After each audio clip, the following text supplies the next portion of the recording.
ამის შემდგომი სტუმარი უნდა იყოს ირინე არაბიძე, საერთაშორისო ურთიერთობების სპეციალისტი, თუ ის მზად არის, ჩავრთოთ პირდაპირ ეთერში. მოგესალმებით, ქალბატონო ირინე, მადლობა გადაცემაში ჩართვისთვის. გამარჯობა, მადლობა მოწვევისთვის. მოდით დავიწყოთ ამერიკული ადმინისტრაციის პოლიტიკის ცვლილების შეფასებით. ჩვენ ყველა ველოდით, რომ გავიდოდა კონკრეტული დრო და რესპუბლიკელების ტრადიციულ იდეას საგარეო ფლანგზე მოუწევდა ტრამპიც დამორჩილებოდა ამას, თუმცა ტრამპიც ძალიან რადიკალურად სწრაფად იცვლება უკრაინის მხარდამჭერ განცხადებებთან დაკავშირებითაც. რა პროცესს ვადევნებთ ამას თვალყურს? ამერიკული პოლიტიკის ჭრილიდან რომ შევხედოთ, რა პროცესია ახლა ამერიკაში, რატომ შეიცვალა გზავნილები ასე რადიკალურად? დიახ, სწორედ ბრძანეთ, რომ ცვლილება ნამდვილად სახეზეა ტრამპის პრეზიდენტობის დასაწყისიდან დღემდე უკრაინასთან დამოკიდებულება შეცვლილია და ძალიან სწრაფი ცვლილებების კასკადი ვიხილეთ ამ ბოლო ეტაპზე, ხო? იმიტომ რომ თავიდან იყო ეს საუბარი იმაზე, რომ ეს ომი უნდა დასრულებულიყო 24 საათში, შემდეგ ის რომ დისკუსია იმაზე, რომ ეს იყო თუ არა ამერიკის ომი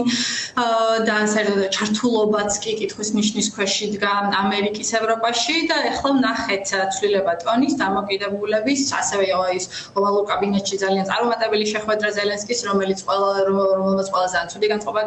გაუჩინა და დღეს უკვე ამ შემოგვინებული სიტუაცია, მაშინ როცა ზელენსკი იძახის, რომ მისი ბოლო საუბარი ყველაზე საუკეთესო იყო, რაც კი ქონია ტრამპის ადმინისტრაციასთან, უშუალოდ პრეზიდენტ ტრამპთან და ახლა უკვე ეს ახალი განცხადება იმაზე, რომ როგორც ახსენეთ, პირველად ამერიკა მიაწვდის იმ შეიარაღებას, რომელზეც კვირის დასაწყისში ვიცოდით, რომ შეჩერებულია და შეიძლება უკრაინას არ გადაიცეს აქედან, ანუ ეს პეტრიოტის საჰაერო თავდაცვის სისტემების რაკეტები არის ერთ-ერთი უმნიშვნელოვანესი გარდა იმისა, რაც ამ ჩამონათვალში არის. მაგრამ ცოტა უფრო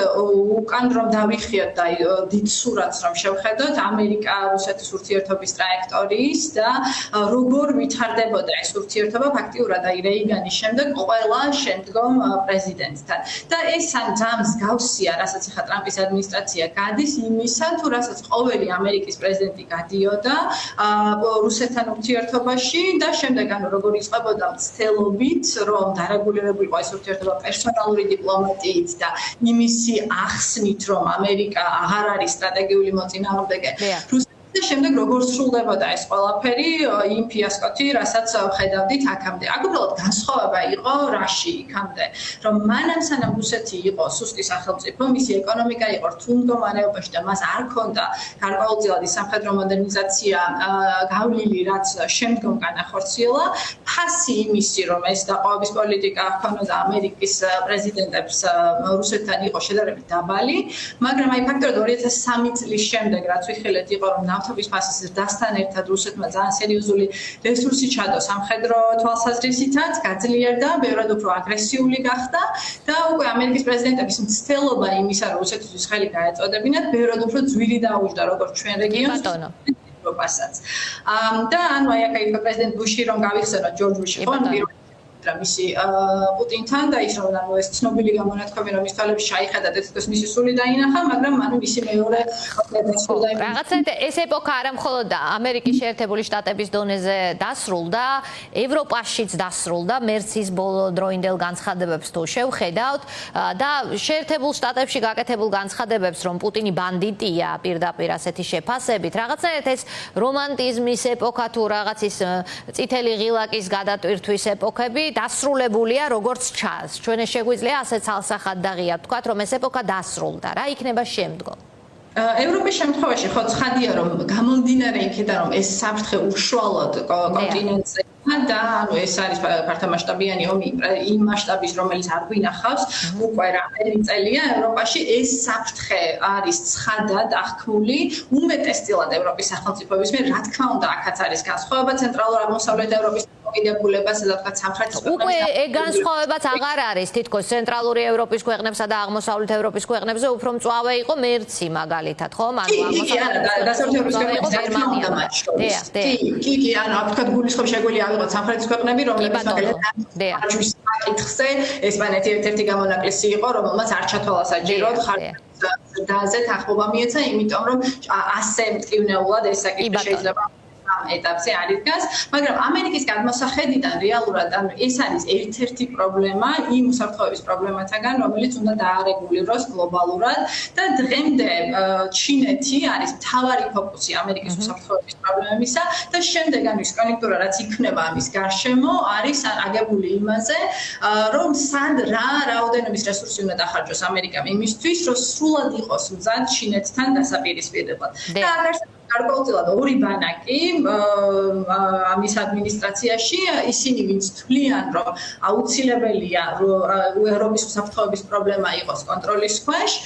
და ისინი ვინც თვლიან, რომ ეს რესურსი, რომელსაც ამერიკა ახლა ხარჯავს უკრაინაზე, არის ფუჭად გამებული რესურსი, იმიტომ რომ სულაც აი ტექნიკური თვალსაზრისით შევხედოთ, თქვათ ის პატრიოტის სისტემების რაკეტები, რომელსაც ამერიკა აწვდის უკრაინას, არის ის დანაკლისი, რომელსაც ამერიკა ადვილად ვერ აიაზღავს. ახლა რაღაცნაირად გზაც გამოიძებნა, ხომ? ნატო შეისყიდის ამიარახს ამერიკის შეერთებული შტატებიდან და მიაწვდის უკრაინას, ასე რომ გამოდის, რომ ევროპის უსაფრთხოებაზე კვლავ ჩრდილოატლანტიკური ალიანსი ზრუნავს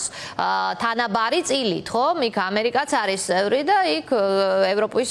ქვეყნებიც არიან, ევროპული ქვეყნებიც არიან. ანუ ნატო არის გამოსავალი ამ შემთხვევაში. კი, აქ ფინანსურად ეს ძალიან მნიშვნელოვანია, უშუალოდ ტრამპთან ურთიერთობის კონტექსტში, იმიტომ რომ მისი მთავარი გულისწყრომა ევროპაზე ყოველთვის არის ხოლმე ის, რომ ამერიკა არის ძირითადი მხარჯველი უსაფრთხოების კუთხით და დანარჩენი ქვეყნები მნიშვნელოვანწილად ჩამორჩებიან, ასე რომ ის, რომ ამერიკის მიწოდებული იარაღ შეისყიდიან ევროპელები და შემდეგ გადასცემენ უკრაინას, მისთვის დამაკმაყოფილებელი პირობაა, მაგრამ აქ არის მეორე ძალიან მნიშვნელოვანი საკითხი, რომელიც არის კონკრეტულად ისეთი ტიპის შეიარაღების მიწოდებაზე თანხმობა, რომელიც მხოლოდ ამერიკას აქვს და მის გარეშე ამ შეიარაღების მიწოდება, რაც არ უნდა ფინანსური რესურსი გქონდეს, ვერ მოხდება. და პატრიოტის სანაკეტო სისტემები ერთ-ერთი მაგალითია ამისა, იმიტომ რომ ეს უნდა მოხდეს მათი შეძენა ევროპელების მიერ და შემდეგ უკრაინისთვის გადაცემა და ეს სასწაულად მნიშვნელოვანია, იმიტომ რომ საჰაერო დასხმების ფონზე ახლა უყურებ, ეს არის ერთადერთი სისტემა, რომელსაც რუსული ბალისტიკური რაკეტების ჩამოგდება შეუძლია.